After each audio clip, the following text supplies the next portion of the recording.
back in the day. And Jasmin came to Harriman as a visiting scholar and aspiring PhD student. And we did a lot of work together, and wonderful memories, and a wonderful friend and colleague. And he's written his second book. And I just want to say about Jasmin, I think he's one of the most astute analysts, not just of Bosnia and Herzegovina, but certainly the region and more broadly. I continue to learn from him, which is a wonderful thing about a colleague. And this book is I think very groundbreaking in ways. I think it breaks out about Bosnia in post-war and has a vision of the future that is very, very nuanced and really well thought out. And he paints the picture of all the challenges that currently exist, and has a vision of a future of a free Bosnia that I can absolutely philosophically and practically embrace and say, right on. It's wonderful to see. And we were supposed to have books today, and I'm so sorry that we don't. Somehow the Columbia bookstore didn't get them in time.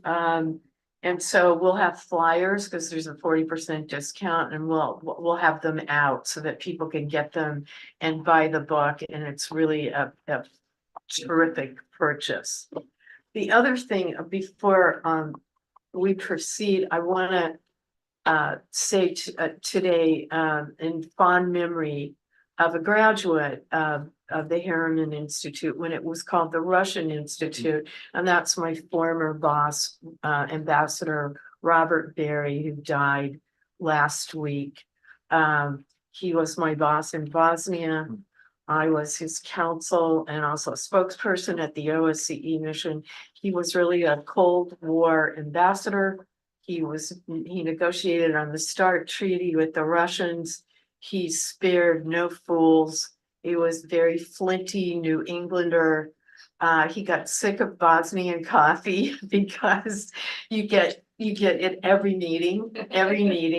And at that time, I wasn't there. I've never been there in that space, but I used to do like a 10-minute brief with him every morning, and I gave him Starbucks coffee so he could get some relief. He will be long missed, but he did make an incredible contribution to Bosnia, and I give him great credit because he really pushed Women in Politics program at the mission. And that's when we were endorsing a gender quota as well. And the French really cut us down on that. So who's surprised by that? So I do want to say that once again, it's really wonderful to have Jasmin back. He's a political scientist, graduated from York University in Toronto, and was a visiting scholar here, and has done tremendous. He's a prolific writer of op-eds, and I encourage everybody to follow him on Twitter because he makes very astute observations and shares them in the middle of lots of bad transactions. So you have the floor, my friend, and congratulations on this wonderful book. Thank you very much, Tanya. I frankly feel like after that introduction, I should just leave because everything else is just going to be a disappointment. No, But also thank you for reminding us all of the loss of a good friend of Bosnia. yes, Good friend of Bosnia. and his wife too. Indeed. Who started Bosnian handicrafts, so that and employed women, and still does. It still does. And I think in some ways it's a little bit apropos, and I'm going to acknowledge the fact that I have notes in front of me. And the reason why I have notes in front of me, I normally don't. But it turns out when you write a book, I don't know if anyone has attempted to do such a foolish thing, but I have the habit of when I write a book, I just kind of throw it into a black hole as soon as it's done. And then people call you and are like, hey, you should do a book talk. And I'm like, I don't know what I wrote. And then they quote you and you're like, did I write that? That seems like an awful thing. So this is just to sort of keep me on task, as it were. We talked about the ambassador here a moment ago, and it's a little bit apropos because this book in part is kind of trying to bridge a certain kind of generational gap. Because there was a literature in the 1990s, there was a literature even to some extent in the early 2000s about the idea of identity politics among quote unquote Bosnian Muslims. And while that literature was very important, it also had certain, shall we say, shortfalls or limitations. And in some ways, this book is attempting to move that story forward. So, ostensibly the pitch here is this is a story about identity formation processes among the Bosniak community of Bosnia and Herzegovina since the 1990s. And sort of the most obvious place to start is with this idea, or rather with this term, Bosnian Muslim, right?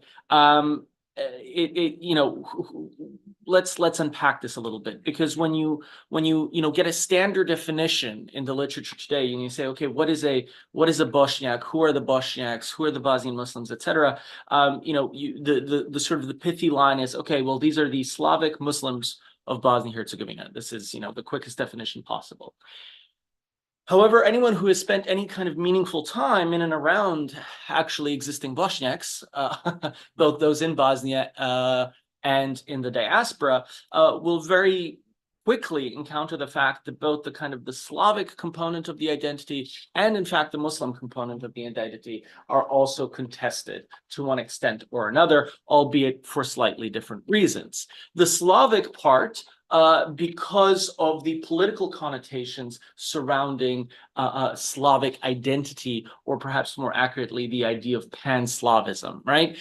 Which in the context of the Balkans, in particular for ethnic Bosniaks and other non-Christian peoples in the Balkans, including the Albanian community, certainly became synonymous not just with kind of Christian nationalism, but very specifically Serbian nationalism, right? A very similar thing that we can kind of see presently playing out in the aggression against Ukraine by Russia, right? Moscow has its mouth full of pan-Slavic ideals and Slavic and Orthodox brotherhood, but is committing unspeakable atrocities against supposedly a brotherly people in Ukraine, right? The Muslim part of the story is considerably more complex, but for the purposes of just kind of getting the ball rolling, suffice it to say that large components of the Bosniak community, while certainly being what we in the United States would say is, somebody is culturally Muslim in the way that somebody might be culturally Jewish,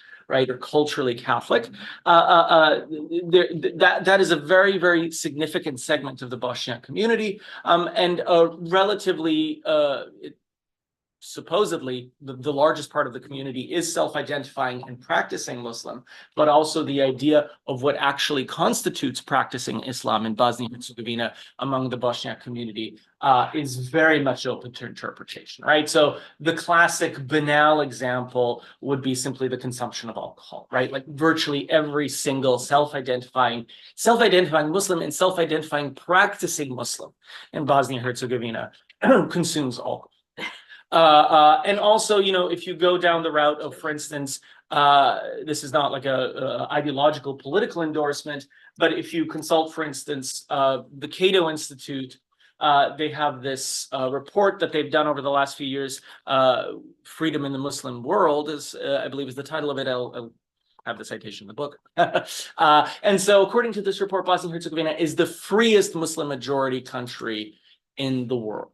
And what they define as freedom here, of course, free markets, free speech, civil liberties, et cetera, et cetera. One of the other things that it means, though, in practice is that, look, when Europeans and Americans come to Bosnia and Herzegovina and they see, visible markers of Islamic identity, they're also to some extent shocked. And they tend to exoticize the idea of like, oh, look, there's a bar and there's a woman wearing a veil. There's a mosque, and literally a stone's throw away from it is a strip club. So this is kind of the very sort of banal kind of example of secularism, widespread secularism among the Bosniak and Muslim community in Bosnia and Herzegovina. But what does that then leave us with? If we say, okay, both the Slavic component and the Muslim component to one extent or another are contested, what does that actually leave us with? And the argument of this book is that actually the defining quality of Bosniak political identity in Bosnia and Herzegovina is with the relationship that they stake out with Bosnia and Herzegovina itself, right? That they are making a claim to the idea of indigeneity to Bosnia and Herzegovina, not exclusive indigeneity.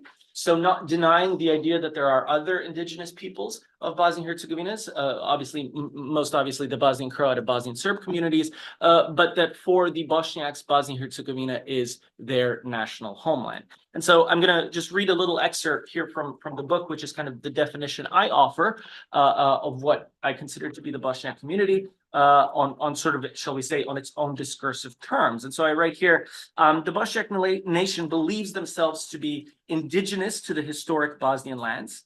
They continue to identify with and support Bosnia and Herzegovina as a distinct and sovereign polity and maintain the existence of an accompanying distinct Bosnian cultural and linguistic identity. And who, though they are predominantly, at least culturally Muslim, maintain claims to both a pre-Islamic and pre-Christian past as organic features of their historic national identity, which they also cite as conceptual proof of their ancestral belonging to the historic Bosnian lands.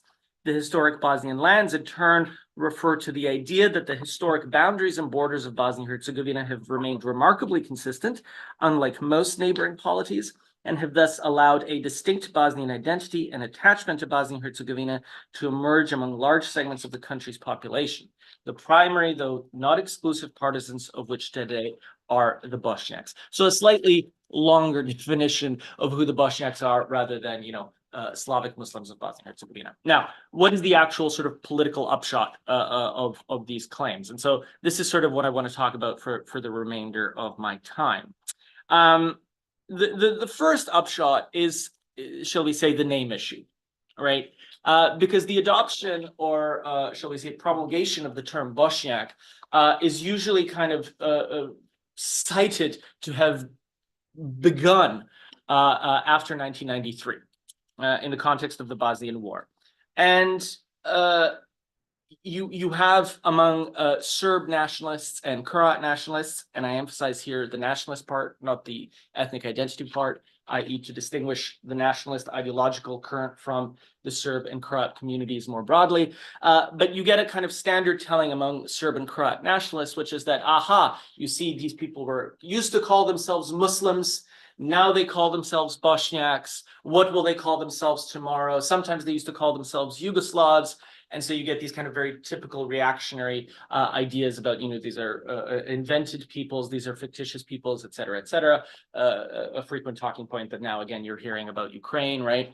And of course, what these kinds of extremely tendentious narratives obscure is the fact that for the better part of, not for the better part, for virtually the entirety of the 20th century and even the late portion of the 19th century, the Bosniak community could not identify itself according to the markers that it wanted to use, or rather the terminology that it wanted to use. So during the Yugoslav communist period, the Yugoslav communist authorities were very skeptical and very hesitant, in particular the Serbian and Montenegrin communist intelligentsia would not allow the use of the term Bosniak.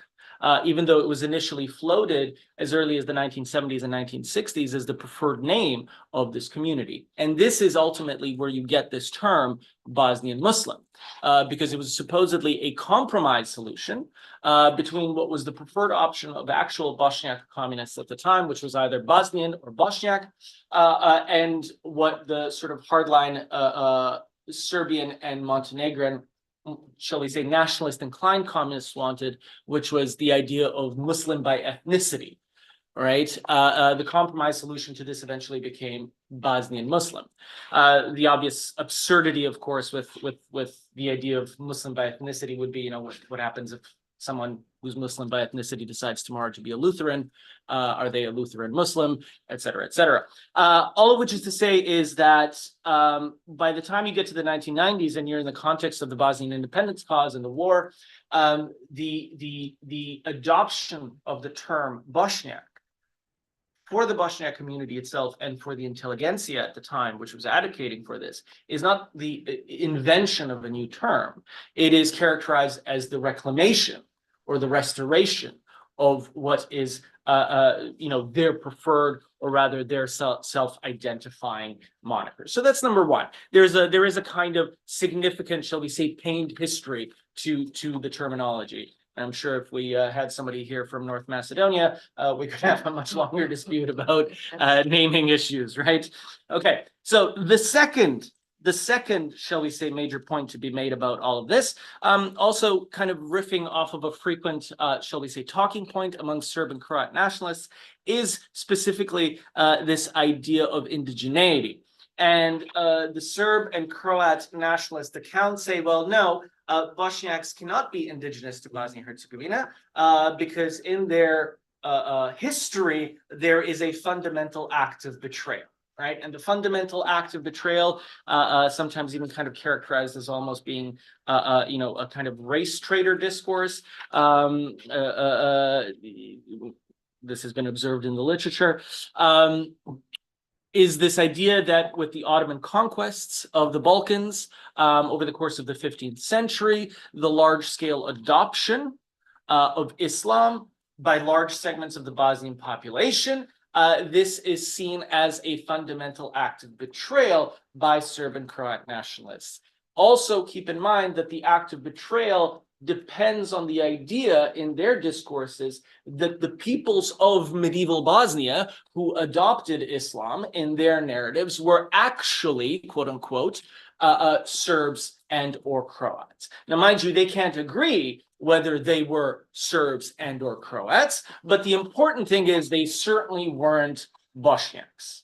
Okay, and so the act of adopting Islam and Muslimness, as it were, as the majority religion, is seen as a fundamental act of betrayal, and thereby also Bosniaks become synonymous with the idea of Turkish oppression and quote unquote occupation, which is part of the reason why one of the preferred slurs for the Bosniak community among Serb and Croat nationalists is the term Turk, right? You're trying to alienate this people from their claim to ancestral belongingness. Now, the really bizarre thing about this narrative is twofold. One, obviously, it is absurd to ascribe contemporary ethnic and national identities to medieval peoples, right? We don't even need to go down that route. That's okay. We've all read that literature. Okay, but the much more interesting and salient point is that virtually no one in the Bosniak community denies the idea of a Christian legacy, or shall we say, a Christian history to Bosnia and Herzegovina. And the easiest way to demonstrate that is what is on the cover of this book that I think you can also see behind me. Now, if you don't know, this coat of arms here is what's known as the Kotromanić seal, or the Kotromanić coat of arms. And the Kotromanić dynasty was the sort of first royal dynasty of Bosnia and Herzegovina, the one that founded the Bosnian medieval kingdom. This coat of arms also ends up being adopted in 1992 as the flag and state seal of the Republic of Bosnia and Herzegovina. Now, the interesting part about this is not merely a kind of fairly standard national or nationalist even claim to, medieval identity to justify contemporary sovereignty, blah, blah, blah. The much more interesting part is that here we have an independence cause being doubtlessly primarily, though not exclusively, led by a Muslim majority people. And what do they decide to put on their flag? A coat of arms with 6 fleur-de-lis. Now, if you don't know anything about medieval heraldry, I will fill you in. The fleur-de-lis is a stylized cross, very, very obviously, all right? It is also very specifically associated with the practice of Marian devotion, i.e. of the Virgin Mary. So here we have a Muslim majority political movement, shall we say, fighting for the independence of Bosnia and Herzegovina, and they put not 1, but 6 crosses on their flag. Now, why do they do that? The argument that I will put to you is that what is significant to Bosniaks in the 1990s in the context of the independence cause and thereafter, because this still remains the sort of preferred flag and symbol of both self-identifying Bosnian patriots and the Bosniak community as a whole, is that they're making a claim to the historicity of Bosnia-Herzegovina. And that is what matters to them. There is no issue with the idea that Kotromanić or Kulinban or any of the other Bosnian medieval magnates were Christian. Nobody is concerned about that. What they're concerned about is the fact that they were Bosnian. And that's their argument. That what matters for the Bosniak community is that Bosnia-Herzegovina has a history of sovereignty and independence and political autonomy and distinctness from Serbia and Croatia.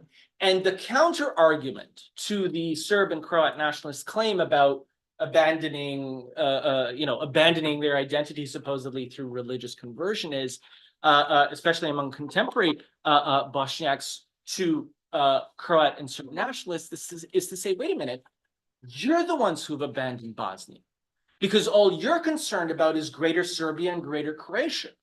What happened to your Bosnian identity? What happened to your claim to Bosnianness? And that is one of the other kind of interesting aspects of what has happened in contemporary Bosnia and Herzegovina, that increasingly the Bosniak community has kind of inherited the idea of Bosnianness exclusively, largely to do with this kind of asymmetric radicalization that has taken place among, unfortunately, segments of the Serb and Croat populations. Now, third insight in all of this, and there's only 4 of them in total, so gird yourself. The third insight concerns this kind of period that we just talked about, symbolized by the cover of the book, and that is the period of the war, right?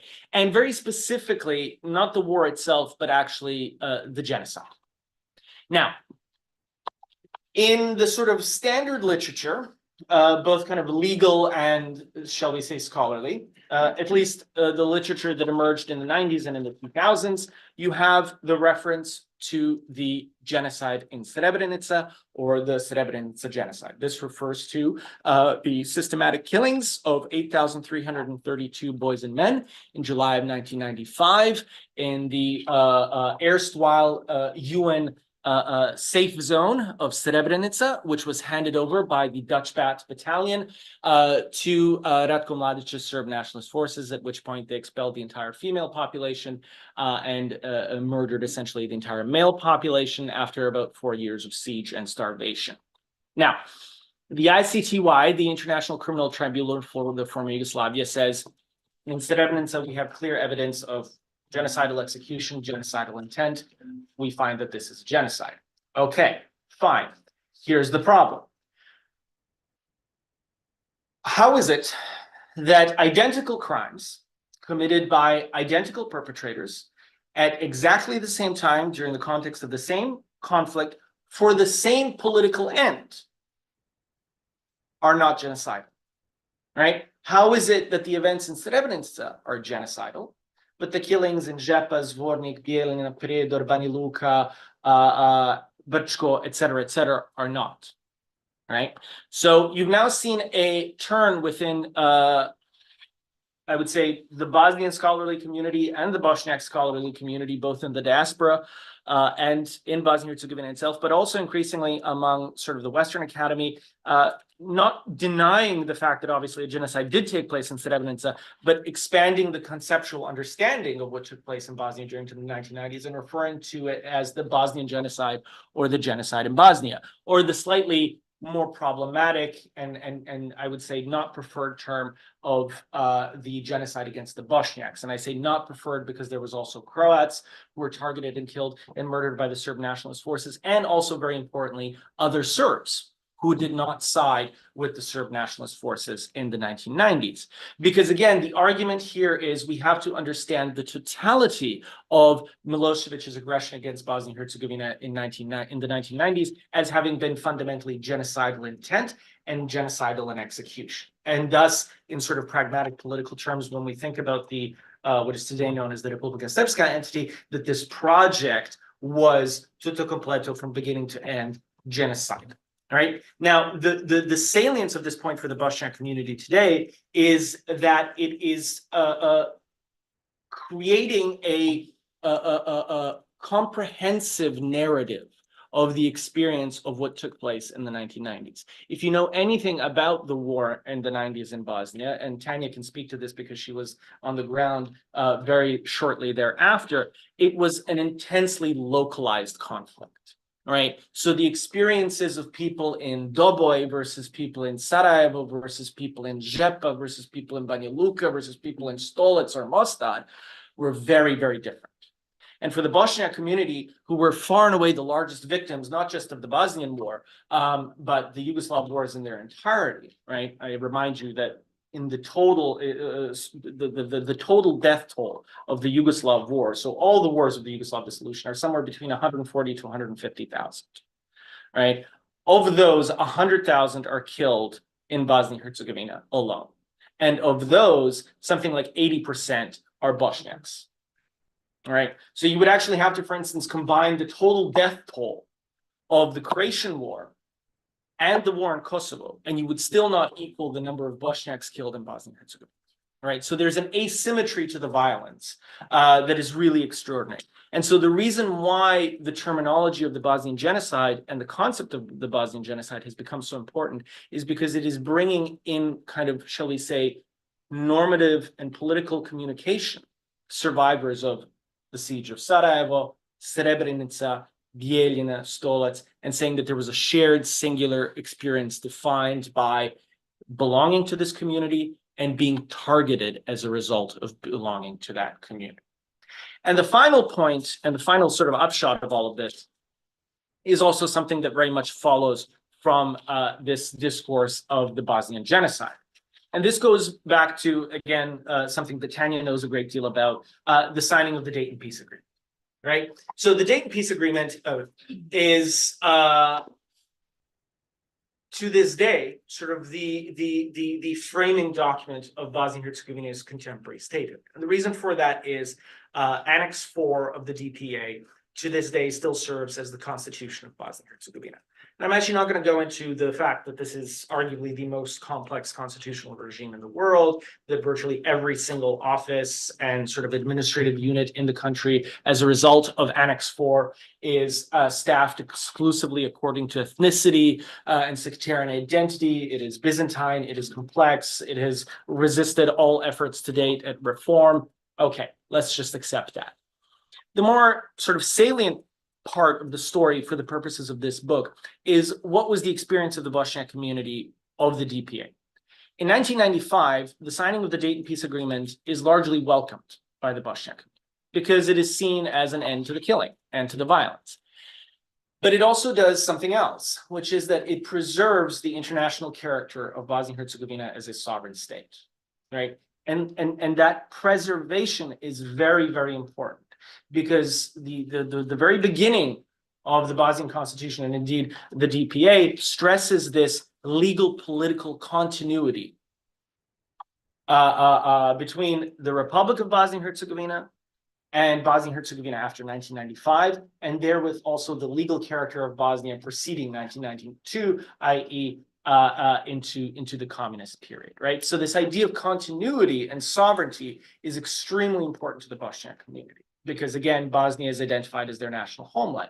And also very importantly, the DPA secures and enshrines and confirms Bosnia and Herzegovina's existence as a singular state, a singular sovereign actor in the international arena, okay? That is, in a sense, what the Bosniak community win at Dayton. What they give up in exchange is the very severe internal fragmentation and indeed partition of Bosnia and Herzegovina.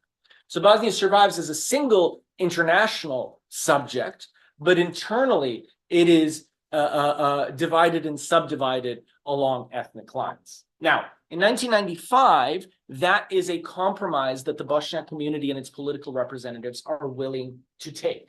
And the reason why they're willing to take it is because they expect that over time, there will be a process of normalization in terms of the overall political culture, peer-to-peer relations, and indeed that the country will ultimately integrate with the European Union, with NATO, and also in time also reintegrate internally, right? That these kind of ethno-sectarian boundaries will be overcome. And to be fair, in the first decade after Dayton, this seems to be taking place, because Bosnia from 95 to about 2006 makes remarkable strides. It adopts single license plate regime, meaning that no one can tell what part of the country you're from based on the plates that you have, which is very, very important in a post-conflict society. The adoption of a single currency regime and a central bank. The resolution of the very strategically sensitive question of Brčko in the northeast of the country. Eventually, the formation of a single unified armed forces, state police, right? Major strides are made within the first decade. For a host of complex reasons that I'm not going to go into right now, but I'm happy to discuss in the Q&A. After 2006, the wheels of that push fall off, largely having to do with the fact that the United States, but also the European Union, really decide that they're going to disengage from Bosnia and Herzegovina. This thing seems to be going fine. Off we go.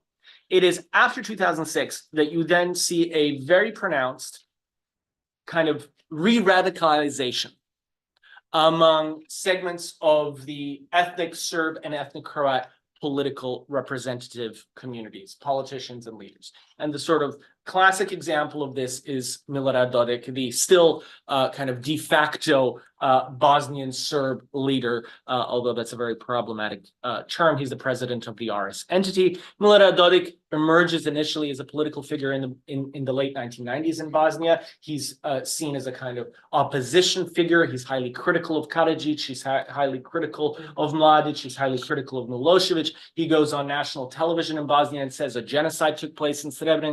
It's one of the darkest pages in the history of the Serb people. He is an advocate for Bosnia's EU and NATO accession. He famously spends time on the decks of American aircraft carriers. He is, as this, it's not a story. I mean, he is in literally brought to power by the United States, who facilitate. I was there. There you go. I was Right. there. So Dodik is seen for kind of the first decade after, as Madeleine Albright famously referred to him, a breath of fresh air. After 2006, Milorad Dodik turns the page. And now all of a sudden, at the turn of a dime, he's a hardcore nationalist. He's not just a genocide denier, he's a genocide glorifier. He's an overt secessionist. He spent more time in Moscow over the last 2 years than any other European political figure, including Lukashenko and Vučić. Right. So, so here's and you're seeing a similar process play out among the, unfortunately, the Bosnian Croat community as well, where the HDZ, the main Croat nationalist party, again is sort of coming down very hard line on the idea of further sectarian entrenchment of Bosnia and Herzegovina's electoral regime, further kind of electoral fragmentation, discrimination, et cetera, even though simultaneously claiming to be champions of the EU enlargement, and even though simultaneously there is a succession of rulings at the European Court of Human Rights, all of which are saying that this basically this entire artifice of this sectarian-based ethno-nationalist construct that is the Dayton Constitution, all of it is basically illegitimate. The most recent of these rulings was last summer, the so-called Kovačević ruling in August of 2023, where the court, if you read the ruling, basically struck down the entire Constitution. Now, that ruling is on appeal at the moment, but it's almost certainly, at least the largest portion of it, is going to survive. Here's why I'm dwelling on this and what it means. For the Bosniak community, what ends up happening politically in Bosnia after 2006 is severely disillusioned because of all of their expectations about what was going to happen in the country and all the support that they expected that they will get from the EU and the US in terms of moving this country forward. That evaporates into thin air. And so now you have what today in some ways is the key question for the Bosniak community, and the thing that this book tries to fundamentally unravel, and I'll stop on this, and I'm happy to sort of discuss on the Q&A, which is, what are you going to do in a country where we're now at a point where the Bosniak community realistically represents probably somewhere in the neighborhood of 60% of the population. In 2013, the stat was 50%. Bosnia was supposed to have a census last year, but everyone pretended that it didn't need to do it. And so it didn't happen. And the big question is, why didn't anyone want to do it? Probably because they didn't like the results. All right. And one of the results certainly would be that there was mass demographic decline across the board, no question. Croatia, which is an EU member state, lost 10% of its population between 2013 and 2023. Right? Bosnia has also experienced massive demographic decline, but you would almost certainly also find that Bosnia and Herzegovina has become more Bosniak than it has ever become in its history. And you're also now inching towards a situation where very plausibly within the next decade or two, the Bosniak population of Bosnia and Herzegovina could be as much as 2/3 of the population. This is a problem if your entire political constitutional regime is based on the idea of ethno-sectarian power sharing. Because at some point, people are going to ask the obvious question: how is it that we have 60 or 65% of the population, but we end up with 10 or 15% of the representation? And another community that has maybe less than 10% of the population, they end up with 30 or 40% of the overall representation, in particular in ministerial seats. That breeds resentment, that breeds sectarianism, and that breeds a very, very dangerous set of circumstances for a country that in its very recent history experienced essentially ethnic-based violence. And so the book essentially concludes with an argument for why it is an imperative for both the international community, but also Bosnians as a whole, to move towards a fundamentally rights-based political framework. What the country is already, at least normatively and legally, pledged to do, right? According to the European Court of Human Rights. We expect possibly as soon as today, maybe tomorrow, the European Council will greenlight Bosnia to start negotiations for European Union membership.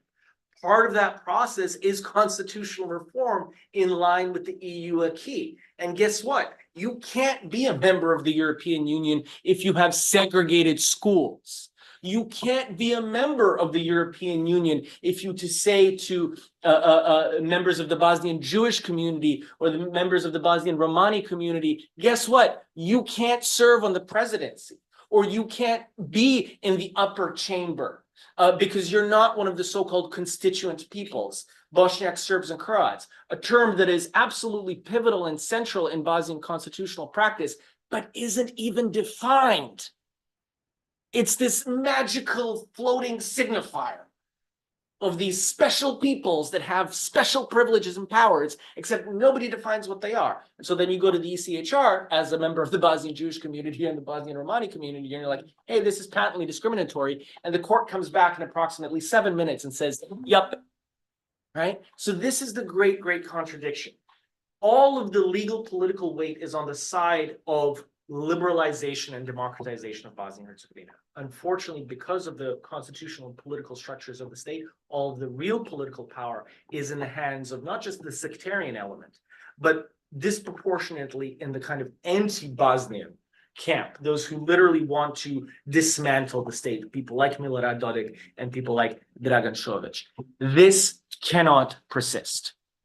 This cannot persist because you're putting the largest community in the country in a permanent position of fearing existential biological extermination, right? You're saying to them, you represent 60 or 65% of the population, but you're not going to be able, we're not going to allow you to use completely legitimate democratic political means to move towards not majoritarianism, move towards the European Union.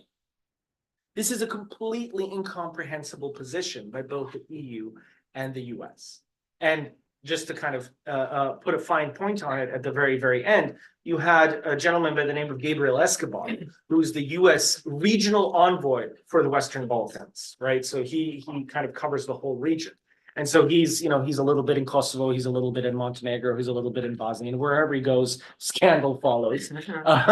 Because he has an unfortunate tendency to not maybe be as careful with his wording as one would like. So he gave an interview last year, and he said, well, the thing about Bosnia and Bosnia moving towards what is often in Bosnia referred to as a civic state, i.e. a liberal democratic state in line with the European Convention of Human Rights and the EU acquis. He said, that's great, but Bosnia can't become a civic state until it joins the EU. No, it's the other way around. It literally can't join the EU until it becomes a civic state. But as to why that is the position of the United States, why that is the position of the EU, perhaps we can deal in the Q&A. So there it is. We can. Wow, thank you so much. That was quite a lecture and discussion. I think Jasmin has really laid out all the things that we pull our hair out about. And I really was there. I was really there in the middle of a conversation. I'm not sure I've ever told you this, with Holbrooke and Robert Froelich, who was the previous ambassador before Ambassador Barry, at the at a club. It was like a lunch club, and I'm there. I'm like a witness to this, and one of Holbrooke's one-star generals that escorted him around. And this was the proposal by Froelich, was to sever, to hold snap polls in the RS, because this was during Madame Flossic's reign. She was a lot of horrible things, but she wasn't corrupt. Sure. She wasn't corrupt. She said a lot of horrible things. She was a nationalist. She was awful, but she wasn't corrupt. And so she was being really pressured in SDS. And so the proposal was that we would back snap polls to break SDS. And that's where Milorad Dodik emerges with no war record and all the positive political accoutrements that you've already presented. And I'm sitting there going, wow. So we end up going to Belgrade, and I'm in a meeting with Milošević and my boss, and we have to go on to Moscow to get the sign off on these snap polls for the RS. That is how Milorad Dodik emerged. So what Jasmin has laid out is absolutely true. I was there in '96, like within less than 6 months after the war started. I knew probably after the first 6 to 8 months that the Dayton Peace Accords was going to be not only difficult to implement, but in the long term was not going to be able to set up a dynamic democracy. There was no way. And I will add, and I want to ask some questions about you, because one of and you mentioned Christian Schmidt and what happened in 22, and this is one of the offices set up under the Dayton Peace Accords, which is the High Representative, and who would have imagined, Jasmin, that the High Representative would be a threat to the sovereignty of Bosnia and Herzegovina. Will you expound on that? Okay. Talk about his role, because he has really put his finger on the scales. Okay, so I'm going to explain this as clearly as I can. If it feels like you're having a stroke, that's probably accurate. So as I've described, Bosnia has this extremely complex ethnically based political system, which, as Tanya has suggested, is obviously dysfunctional. And even the architects of Dayton recognize right off the bat, even as the thing is being signed, like this can't work. Like this can't work in practice. Unless there's a kind of deus ex machina. And the deus ex machina is the office of the High Representative, which is this kind of super constitutional body, which has these extremely expansive fiat powers, which are known as the bond powers. And the bond powers allow the High Representative to do things like sack publicly elected officials, change laws at will, rewrite the constitutions of the entities and cantons, not the state itself, however. But he can also do things like change the flag, which is how this ceased to be the flag. And the current flag was adopted due to a decision by another High Representative in 1998. Now, the previous High Representative was a gentleman by the name of Valentin Inzko, who was an Austrian diplomat, and he had been there for a very, very long time. And he had become something of a laughingstock in Bosnia, because despite having these expansive bond powers, he hardly ever used them, right? And when he did use them, it was in extremely marginal ways. And despite the fact that there was, threats of secession, threats of all kinds of nasty business in Bosnia, in particular by Mr. Dodik, Inzko became, again, as I said, a bit of a meme, because he would release these statements that inevitably said, I am very concerned about da, da, da, da, da, da, and then nothing would follow. Okay, so then all of a sudden, I'm not going to go through all the details, but through a very convoluted series of events, Germany, Angela Merkel, in her final decision, literally, decides she's going to unilaterally appoint a new High Representative in Bosnia and Herzegovina. And she sends a gentleman by the name of Christian Schmidt, who is a member of the CSU, the Bavarian sister party of her CDU.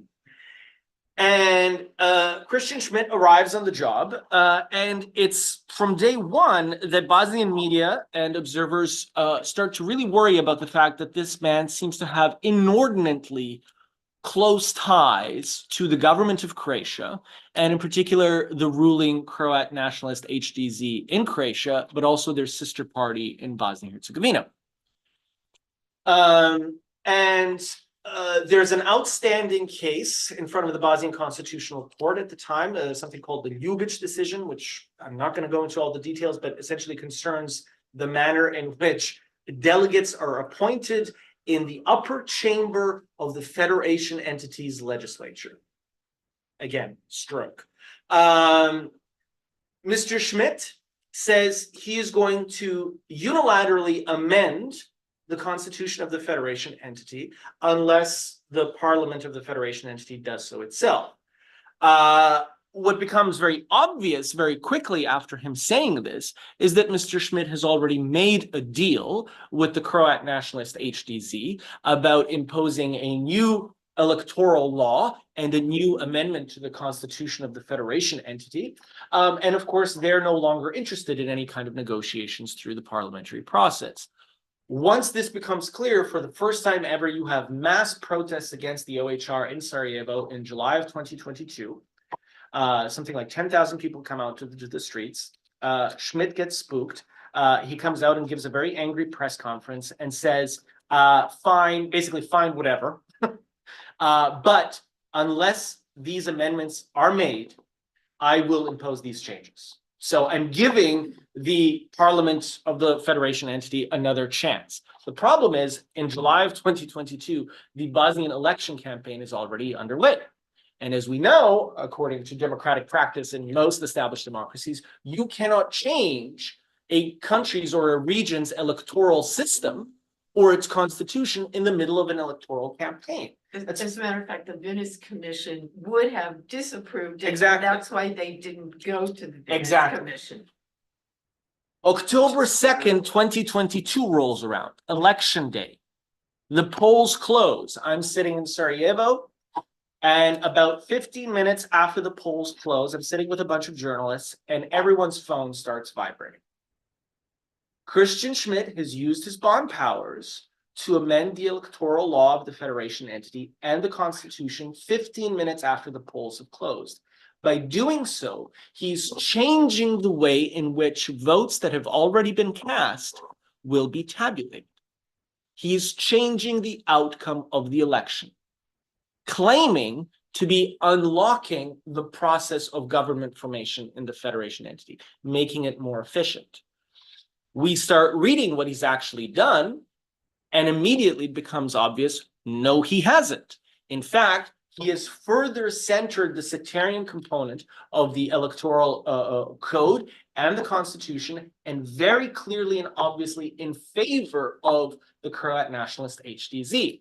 Long story short, it takes 8 months after him doing that for a new government to be seated. And that new government is only seated because Christian Schmidt has to amend his own amendments. Because guess what? As the original critique said, what he had done had in no way unlocked the government formation process. Worse still, the manner in which he ultimately ends up seating the new government in the federation entity is completely ad hoc, meaning he uses his bond powers again, but the fashion in which he seats the new government of the federation cannot be replicated through the constitutional process. So Jasmin, can you talk about the position of the United States on the High Representative's actions? Yes. So the United States and the UK are the only 2 countries that end up backing Mr. Schmidt during this process.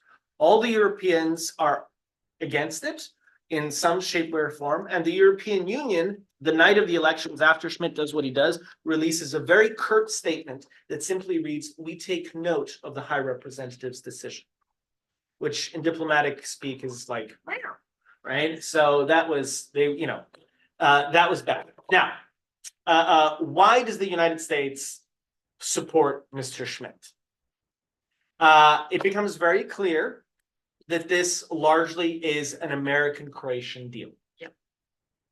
You will recall that this is simultaneously the moment during which Finland and Sweden are applying for NATO membership. The Croatian president, who's currently running for prime minister, that's a whole separate constitutional issue, says repeatedly, even though he does not have this constitutional prerogative under the Croatian constitution, he says publicly that Croatia should block Finland and Sweden's accession to NATO until Bosnia and Herzegovina amends its electoral laws in line with the demands of the Croatian government. Bosnia, which is neither an EU member or a NATO member, right? A completely third country. Now, the Croatian prime minister comes out publicly and says, no, we're not going to do that. Privately, it's understood that Andrej Plenković, the prime minister, was making very similar threats. And so the United States made a deal because they didn't want to have to deal with Croatia on top of Hungary and Turkey and all the other problems that had existed with Finland and Sweden. There was also very likely a component of this, which has become obvious since, that had to do with the energy pipeline. Bosnia and Herzegovina is one of the only countries in Europe still, unfortunately, dependent on Russian gas. It is very evident that Mr. Čović, the leader of the Croat Nationalist Party in Bosnia and the sister party of the ruling party in Croatia, told the Americans that if you give me this electoral law, I will play ball on the energy pipeline, because he was the chief impediment to a new pipeline being built that would circumvent the Russian gas. It's very clear that the United States said, okay, that's a good deal. We'll give you the electoral law. You will unblock the energy pipeline. Mr. Čović gets his electoral law. Surprise, surprise, he has not unblocked the building of the energy pipeline. And the United States is upset enough that Tony Blinken has written, now, as far as I know, several times to the foreign minister of Bosnia and Herzegovina, saying this needs to happen. This energy pipeline must be built, and also is now threatening Mr. Čović with sanctions. The problem is the horse has fled the barn. Now that Mr. Čović has his election law and is virtually untouchable in a political sense, even if he ends up on US sanctions, what does he care? It's true. He's not going to go shopping in the Mall of America. That wasn't happening for him anyway. I'm sure he doesn't have a bank account, at Chase. This is the thing. Right?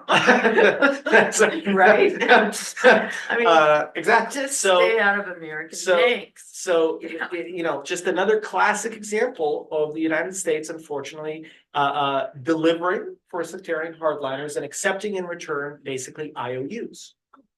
So, but now we have this new assistant secretary, Jim O'Brien, who was in the Holbrooke constellation back when I was in Sarajevo in 1996. And he's the new assistant secretary for Europe, Eurasia. And he recently delivered a speech at University of Sarajevo. So what's your takeaway on that? Because this is part of. So Jim O'Brien goes to Sarajevo and gives, actually, it's quite remarkable. He gives this basically like a constitutional lecture. Now, which Jim O'Brien can do because Jim is literally like the guy who wrote Dayton. Like the actual text, right? You know, so so there he was, the founding father. I say that a little bit tongue in cheek. Mr. O'Brien is definitely an expert. He knows his stuff. He's a good guy, and he is a friend of Bosnia ultimately.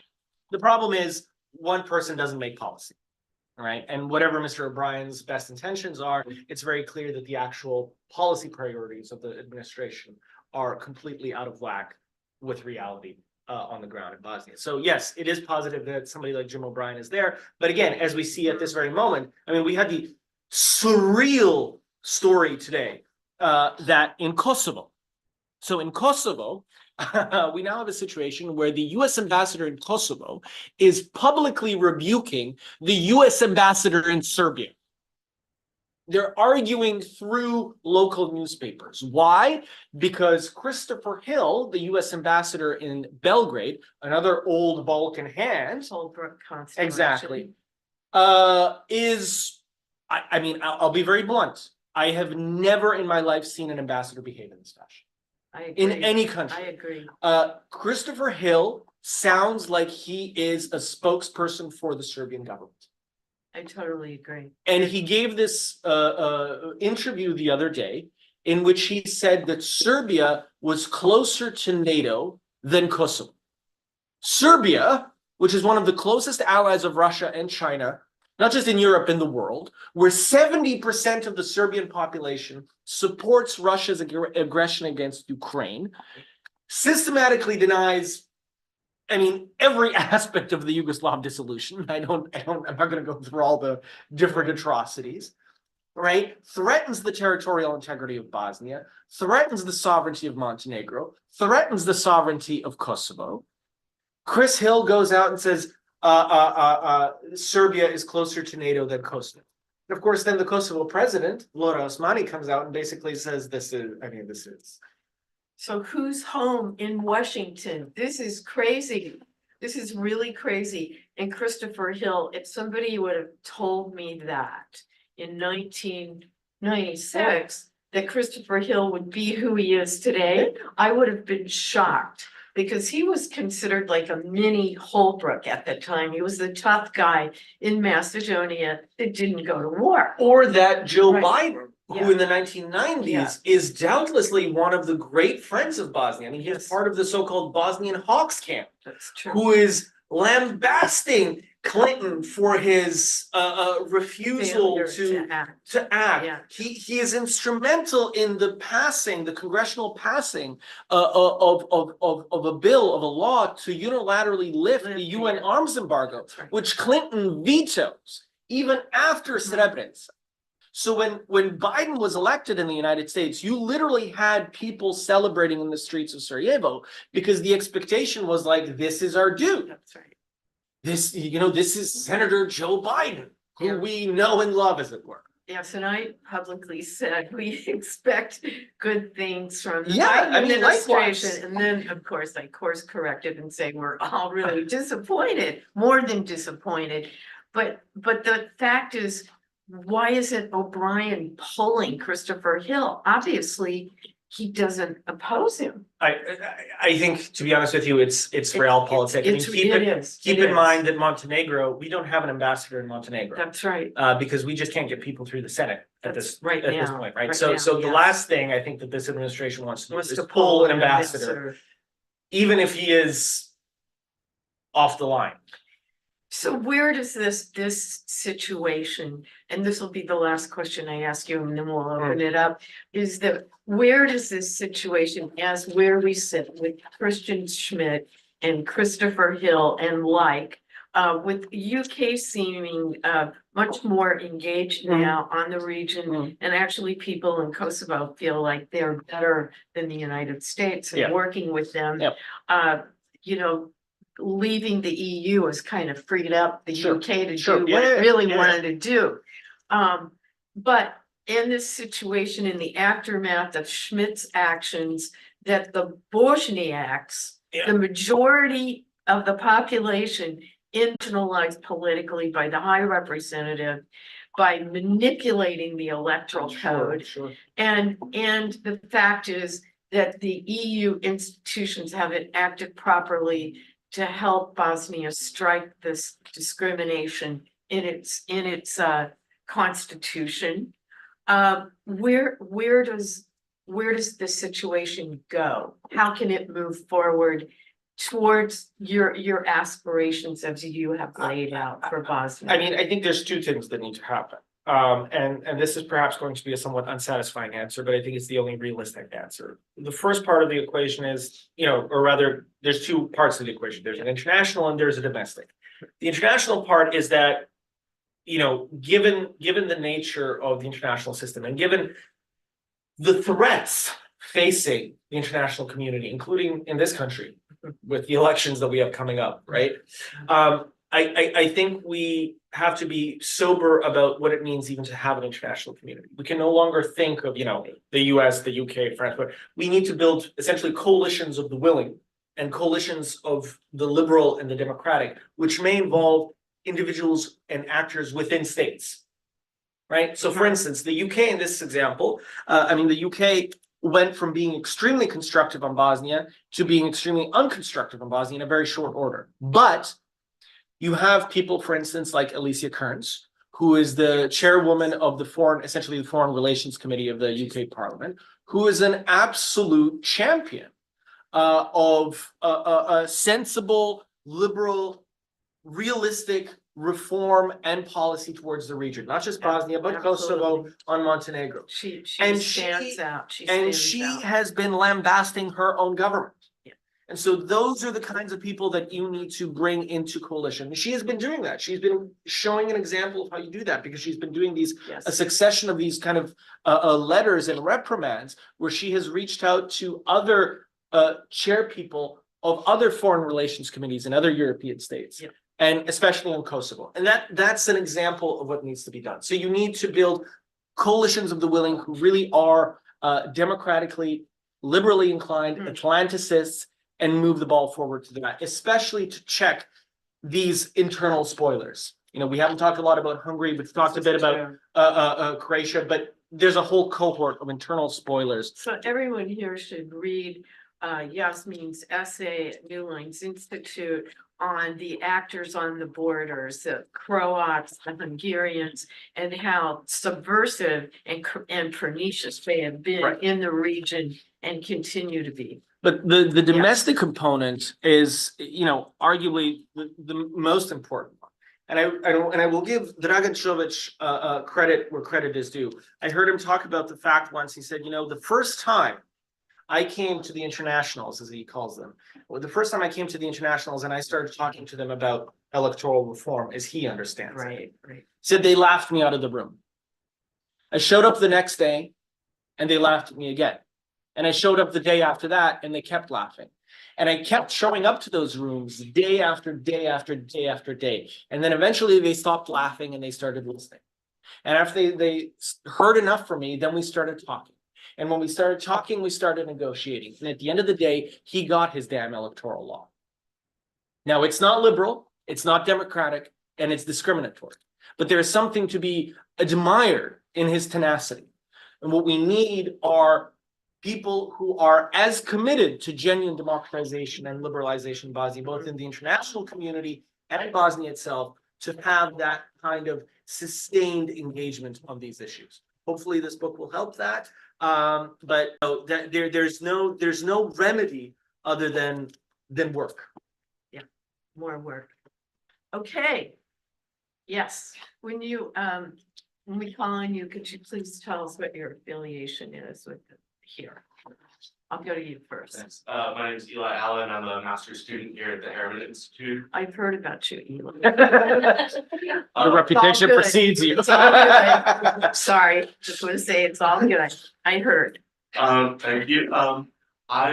And thanks so much for this amazing talk. I'm curious about the Bosnian Serb residents of the RS entity, and I appreciated very much how you spoke about how they're not, or they were not identical with Serb nationalists in the 90s, while also recognizing that the Serb community seems to be very radicalized across different Serbian political entities today. I'm curious if you think there's any possibility for work between the Bosniak community and Bosnian Serbs today, or if we need change in the political leadership of both the Serbs. Well, obviously we need the change. That's a non-starter. But here's what I'll tell you. Two interesting things. One, I would put money down, maybe not a lot of money, but I would put money down and say that at this point in time, there are in some segments, including at the political level, better relations between, at the very least, the, RS opposition parties and various political actors in Sarajevo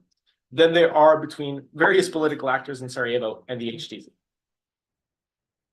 There was a poll that came out from the Atlantic Initiative in Sarajevo, which is sort of the main NATO advocacy and research center in the country, that found that something like 30% of the population of the RS entity is pro-NATO for Bosnia.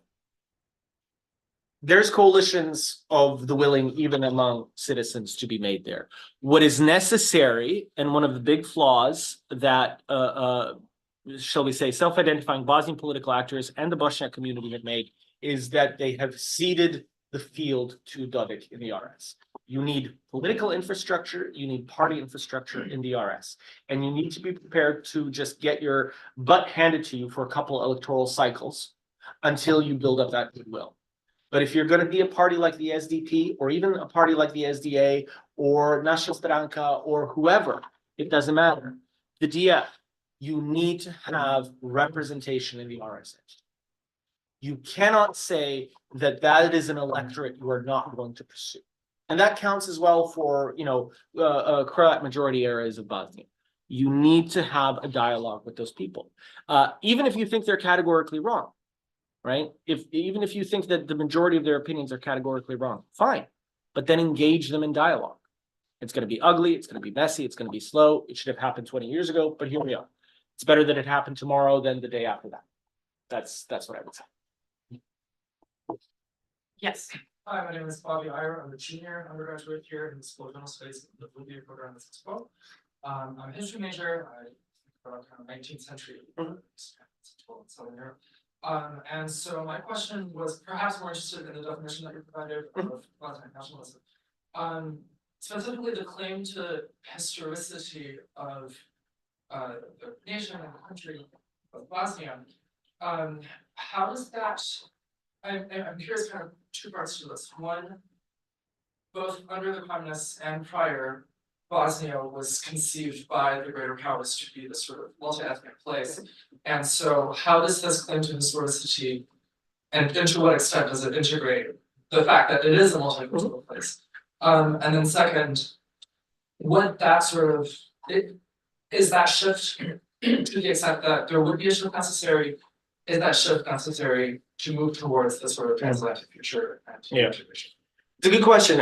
What I would say is that Bosnia is relatively unique, at least within Southeastern Europe, and certainly in the context of sort of political ideological evolutions, in the sense that it has never been a nation state, right? In the way that, France, the classic example, but in the region, Serbia as the nation state of the Serbs, or Bulgaria, as et cetera, et cetera. So Bosnia and Herzegovina has never been that. It has always been a religiously, ethnically, cosmopolitan polity, even during its periods of early sovereignty. We know that medieval Bosnia was not a homogeneous political space, right? The question is, at present, is twofold. One, can Bosnia move towards functional representative, multinational democracy in the mold of, well, the United States, but also perhaps more salient, places like Brazil, places like, maybe not right now a terrific example given what the Modi government is doing, but India, right? But I had a colleague of mine who was recently in Indonesia, for instance. He's from Kosovo, and he was telling me, he's like, yeah, I'm working on some kind of project about, local ethnic identities. And he was like, well, they have, 119 ethnic communities. And I started laughing because I was thinking to myself, like, imagine applying Bosnia's constitutional regime to Indonesia. Right? So this is the thing. This is one of the major questions. And my argument is that, yes, absolutely. We have tons of perfectly functional examples of multinational democracy. And ultimately, that is what Europe is becoming. A multinational, supranational state. Now, all kinds of debates on the margins, and we're all worried about the AfD, and okay, but there it is. But the other flip side of this question is, if you impose this rigid sectarian framework on this country, and you do not allow it to evolve through legitimate democratic means, then at some point you will incentivize majoritarianism.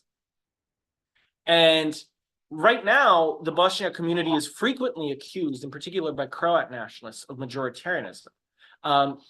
Why? Because a large segment of the Bosniak community has a tendency to vote for moderate Croats and moderate Serbs and other non-Bosniaks, because they see in them a better vehicle for political representation of the civic cause of Bosnia and Herzegovina than some of the self-identifying Bosniak political actors. Now, you would think that would be a good thing. Isn't it interesting that you have a majority community that is voting for essentially minority candidates? You would think that's a good, healthy, liberal practice. Well, if you're a nationalist lunatic, you would say, no, that's a bad thing. That's actually majoritarianism. And the people that are being elected are not real Croats or not real Serbs, et cetera, et cetera. And that kind of attitude and that kind of narrative, again, I really fear, and part of the sort of spiritual mission, as it were, of this book, is to try to essentially convince people in the Bosniak community to not give in to the temptation of majoritarianism, to say that, no, actually, you should continue to pursue accommodation and moderation, and at the end of the day, I would say a kind of liberal approach to democracy, because even though the incentives are there for a kind of zero-sum majoritarianism, that will ultimately be bad for Bosnia as a whole, for Bosniaks, for Serbs, for Croats, for Jews, for Roma, for everyone. Yes.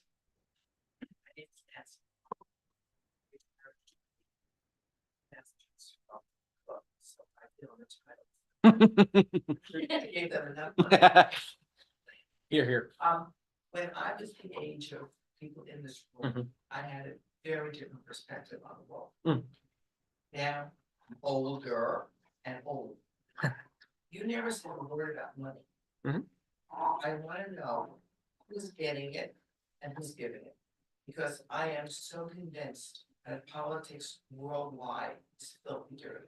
Sure. So who's getting it? It depends on sort of exactly how one wants to answer the question. Washington, D.C. right now is awash in money from Serbia, but also Croatia. There was a tremendous amount of lobbying that took place by Croatia, both through institutional and, shall we say, somewhat more clandestine means in and around of this question of the electoral reform. I do believe the Bosniaks really did fall down in this. Oh, completely. Yeah, they did not look out for their interests. They didn't hire a public affairs firm. Yes, they've been, and I think they dismissed it in a way that I'm shocked. There was a generation of, You're right. generation of people who experienced the United States when you were on the ground. That's right.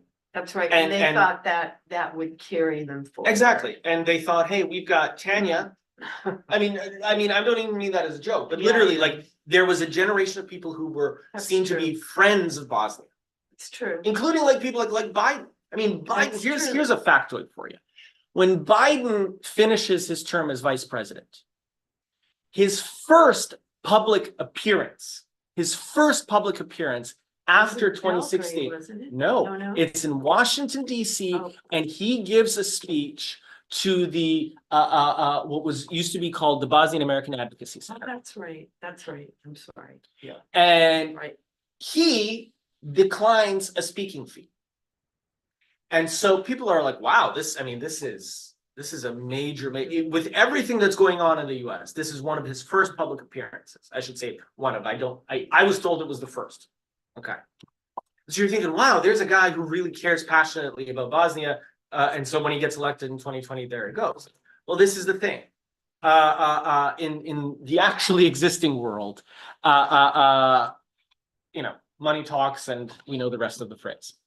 And this is the thing, when you have a state like Bosnia, whose formal diplomatic foreign policy apparatus is dysfunctional and fragmented, you need a kind of tertiary track to diplomatic apparatus. Representation, lobbying, advocacy, whatever you want to call it. Bosnia does not have that. Bosnia does not have that. People are convinced that's what I do. I don't. I'm a maniac. I do this out of pure conviction. I could show you very sad pictures of my bank account. There we are. But this is the thing. There is a great asymmetry between the kind of institutional lobbying that is happening. And I will just remind you, the New York Times over the last 2 weeks published a series of articles about Jared Kushner and the Trump family and their project, including Mr. Rick Grinnell, who is suspected to be the next Secretary of State if Trump is reelected. They are building multi-billion-dollar construction projects in Serbia and Albania. That, my friends and boys and girls, is pay-to-play classic. Absolutely. And it's very obvious what's going on. The Serbian government wants Rick Grinnell as Secretary of State. They've already literally given him state honors. He spends a lot of time drinking and partying in Belgrade. It's not even a honey trap. It's just very obvious and very transparent, and he's happily willing to go along with it. And this is what money buys, especially when you have a clique like the Kushner-Trump clique. And so it is entirely conceivable that within, a couple of months, you're going to have a new administration in the United States, which is going to be not just extremely sympathetic to the Serbian government, but is actually going to be willing to go to bat for the Serbian government on the wholesale territorial repackaging of the Western Balkans, the so-called land swap deal, which is a separate conversation, but there it is. Just want to say one thing. I want to thank you. You are a fantastic speaker. I love your enthusiasm, which is from the Greek, which means to have the breath of God within you. And that's been true. It's super smart, and I totally loved it. Thank you very much. That's very kind. Any other one? I'll take one more question. Anybody comment? Yes. Sorry. Please. No. I know you're a Um, student. you You're a just- student. You're a Could you just speak briefly about how you think we should think about the Bosniak community in the Sandžak or outside of Prison in Kosovo? Sure. relative to Bosnia? So this is a really interesting question, and I acknowledge in the book by basically saying that this book is not about them, and there's two complicated reasons for why. One has to do with our friend here who does history, which is that one of the forgotten episodes in European history is what ends up happening in Southeastern Europe after the collapse of the Ottoman Empire, and whereby indigenous Muslims, but also indigenous Jewish communities, largely disappear from that part of Europe. And it is, as one scholar calls it, a kind of great, and I would add horrific, unmixing of peoples. Right. So those of you who have read, Thessaloniki, City of Ghosts, this is sort of the classic treatment of this subject, right? So you end up having a population of millions of Muslims in Southeastern Europe, who in the span of less than 100 years are, barely 2 or 3 million. And more than half of them are concentrated exclusively in Bosnia. And the other segment of it is split between Kosovo and Albania and very small pockets in other places. Serbia, which used to have a very large Muslim community, that community disappears entirely. And again, keep in mind, these are not ethnic Turks. These are Slavs. These are indigenous peoples who are expelled or killed. The Bosniak community is, I think, relatively unique among the sort of peoples of Southeastern Europe in the sense that there is virtually no meaningful expression of territorial pretension towards any other neighboring state by the Bosniak community, despite the fact that the Sanjak was for a very long time a part of Bosnia and Herzegovina during the Ottoman period. But it is not part of, generally speaking, of what I define in the book as sort of the historic Bosnian lands.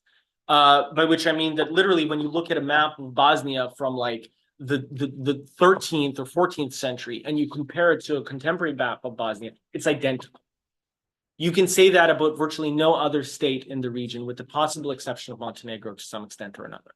So Bosnia has undergone very few contractions or expansions. It's a pretty holistic unit, which means that those Bosniak communities, which absolutely do exist in places like the Sanjak, or as you said, in Kosovo, their relationship with Bosnia is not a relationship with one of the motherland, in large part having to do with the fact that the Bosniak community in Bosnia and Herzegovina does not treat them as a kind of diaspora, even though there are oftentimes familial linkages. Most Bosniak families have some kind of cousin or relation to someone in the Sanjak or even in Kosovo.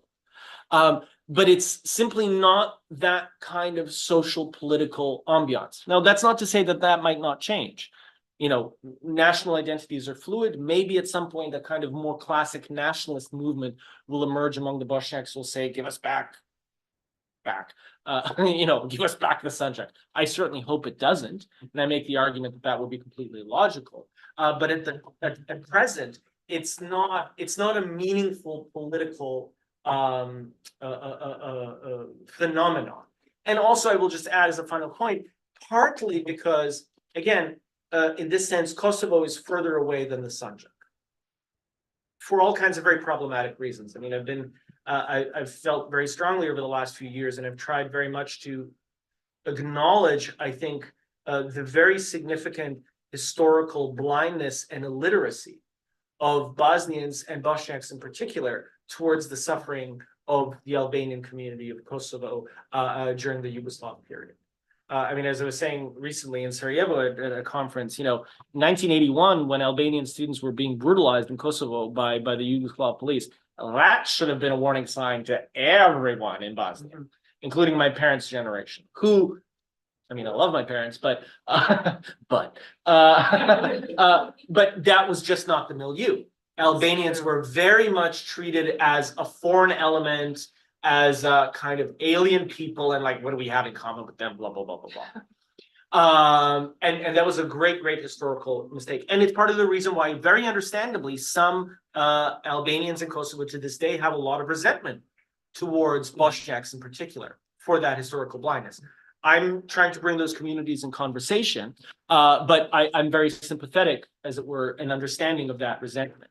But it is to say, all of which is to say, is Kosovo, up until very recently, I think conceptually and practically was conceived of as being very foreign and very different.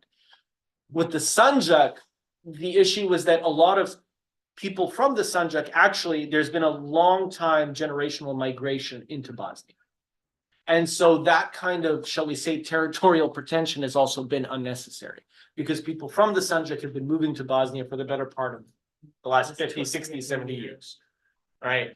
And so, yeah, there it is.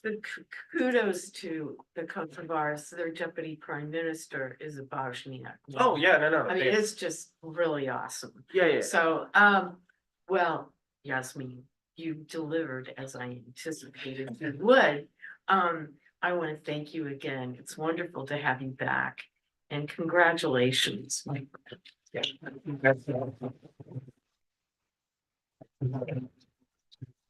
Thanks to everybody for coming.